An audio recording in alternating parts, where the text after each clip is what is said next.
Sin embargo, a ver, vamos a ver cómo aprovechamos este rato. Miren, yo soy trabajador, no quiero sorprender, yo no soy investigador. Yo lo que traigo es una vivencia desde dentro. Me he vinculado con más trabajadores, especialistas a lo largo del país, que lo que nos ha identificado es no estar de acuerdo con lo que están haciendo con nuestra industria. Estaba en el Politécnico en el 80, 79, y una idea que yo tenía era que si empezábamos a tener volúmenes de gas produciendo y teníamos la posibilidad, de acuerdo a la composición de esos volúmenes de gas, de desarrollar la cadena del propileno, decía, con esto vamos a tener un beneficio económico gigantesco para nuestro país. Y por ahí fue como orienté mi tesis. Cuando en el 81 entro a trabajar a Petróleos, en realidad tengo vinculado con Petróleos 29 años, encuentro que somos los primeros en procesar el gas en las plantas de mayor capacidad en México. Eso era un orgullo. En el 83 ya teníamos centros procesadores de gas gigantescos, Ciudad Pemex, Nuevo Pemex, Cactus. Nos vanagloriábamos de tener la petroquímica más importante de América Latina. Ahora deciden a principios de los 90 y empiezan a aplicar esa decisión a fines de los 90, que hay que inyectarle nitrógeno al yacimiento más importante, no solo en México, el cuarto más importante en el mundo, el yacimiento Cantarell. El daño que le han provocado es un daño que, si le pusiéramos números, corresponde a más de 300,000 millones de dólares. Eso lo sabemos quienes estamos trabajando ahí. Y nadie hace nada. Aquí coincidimos en nuestras expresiones. Y se sigue inyectando nitrógeno y ahora se lo inyectan a otros yacimientos importantes que tenemos. Bueno, entonces, ¿cuál sería la aportación que uno pudiese dar? Expresar o mostrarles a ustedes algunas evidencias de la dimensión del problema. Porque cuando a mí me dijeron, el tema es justicia ambiental y territorial, yo dije, bueno, hace 30 años nos dijeron que ya había democracia en el país y que participando en los partidos políticos había la posibilidad de influir en las decisiones. Y vean qué porquerías de partidos políticos tenemos, ¿no? Y la esperanza, pues, ¿en qué está terminando? Un PRD, yo lo digo por el Tabasco, pero creo que es semejante en todos lados, que en donde un político brinca de un lado para otro y estamos siendo dirigidos por puro ignorante. Y entonces digo, también tenemos buenos amigos que nos transmiten los conceptos de transparencia, de rendición de cuentas. Y ya empieza a haber páginas web muy bonitas del gobierno del Estado de Tabasco, pero nosotros conocemos a quienes están gobernando Tabasco, nosotros conocemos a quienes están gobernando los municipios. Y entonces uno dice, ¿de qué se trata, no? Y ahora nos traen el tema de justicia territorial y ambiental, y entonces uno va viendo que se abren dependencias con esos conceptos, y en realidad, en el caso de Tabasco, pues hay buenos empleos ahí, ¿no? Y entonces uno dice, y ahí yo lo mencioné con unos compañeros donde se dio también una plática, bueno, a uno, ¿hasta cuándo lo van a estar utilizando? Bien, vamos pasando rápido algunas imágenes, y entonces voy a intentar en los 10 minutos que me quedan mostrarles o tratarles de dar una idea de la dimensión y por qué entonces uno dice, los problemas son las negociaciones o la búsqueda de solución de conflictos, o el asunto es que identifiquemos el problema de fondo y en ese decir basta, pues ya vayamos sobre eso. Sé que las realidades en el país son diferentes, pero creo que el origen es semejante y en Tabasco se magnifica el problema. Pasamos. Miren, me voy a levantar, perdón, para mostrarles aquí algunos puntos. Esta gráfica es la historia del petróleo de México. Aquí es 1920. Se dice en algunos libros de autores ingleses o autores norteamericanos que gracias al petróleo de México se ganó la guerra. O se dice que las calles de Nueva York estuvieron asfaltadas por el petróleo de México. Éramos los segundos productores de petróleo. ¿Sí? Vean ahora hasta dónde estamos produciendo petróleo. Y vean ahora qué hicieron con nuestros yacimientos gigantes en los últimos 20 años. La línea superior es la de producción. La línea intermedia roja es la de refinación. Vean todo lo que hemos producido, pero nada más lo que refinamos. Ahora estamos importando, ya no solo gas, sino comenzamos a importar crudo, ya no lo anunciaron. Estamos importando el 40% de gasolinas, cuando tuvimos todo este petróleo para hacer refinerías y está produciendo lo que nosotros requerimos para nuestro consumo propio. Esta es la dimensión del problema. Ya les dije lo que hicieron con nuestro yacimiento, un solo yacimiento. Entonces, ¿quiénes deciden nuestra vida?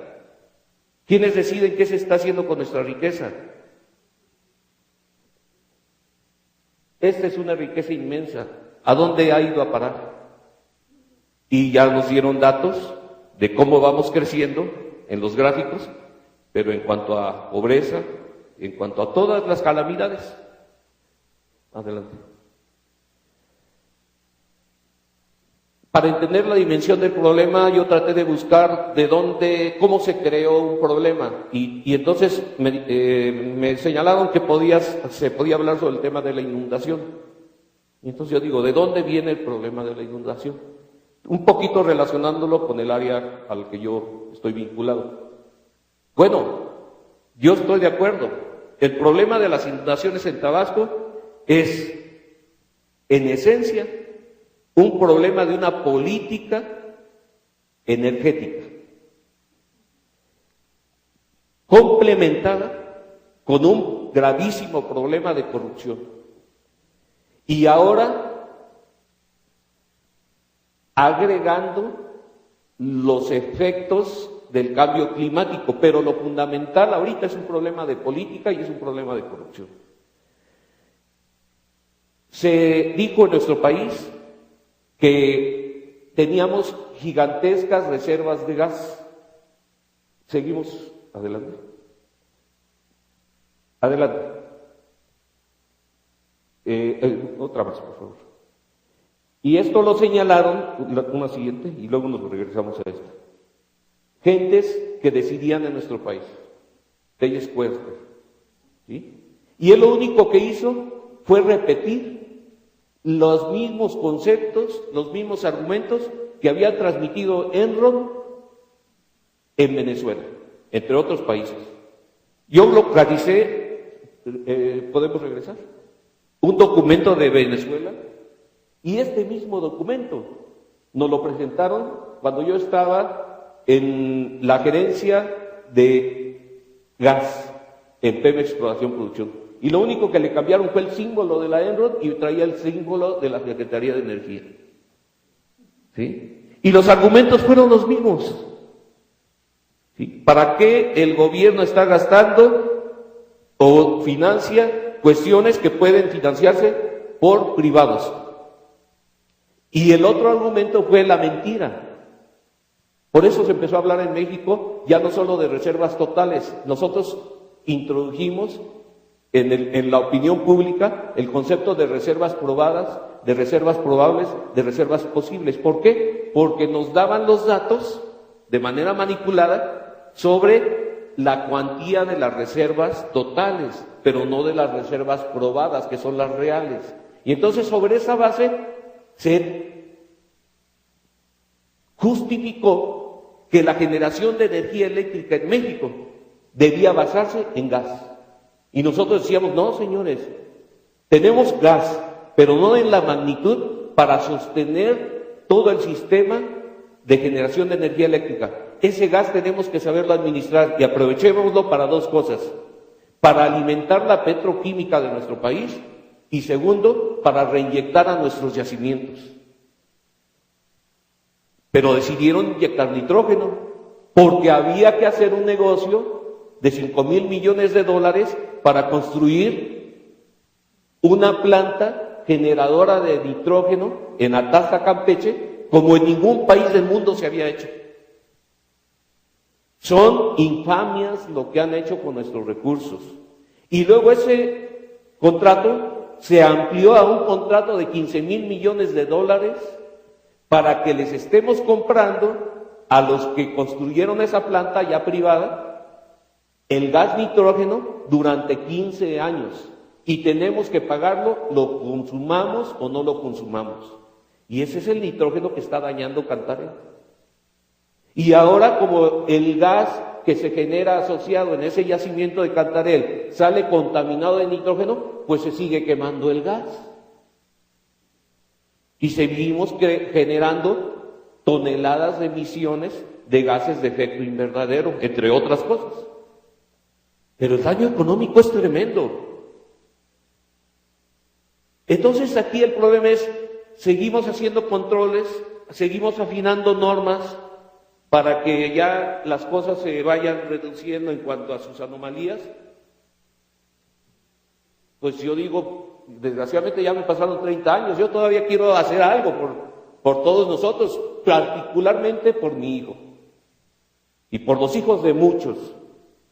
Porque si antes nosotros estábamos previendo que hubiera empleo para nosotros, que no nos sacaran de Petróleos Mexicanos con 20, 30, 25 años de experiencia y metieran compañías extranjeras, pues ahora nuestros hijos ni siquiera, a pesar de que como petroleros les podemos dar no solo una carrera, sino una maestría y hasta algún doctorado, pues no encuentran trabajo.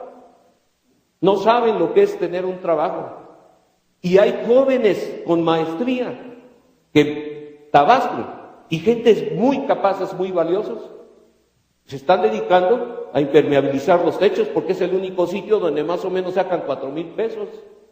Y eso porque más o menos está conectada, porque es la clase media, con alguna familia que los trate bien. Bueno, pasamos rápidamente esto.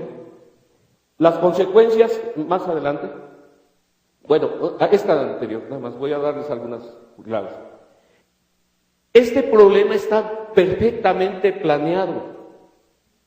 No es un problema casual.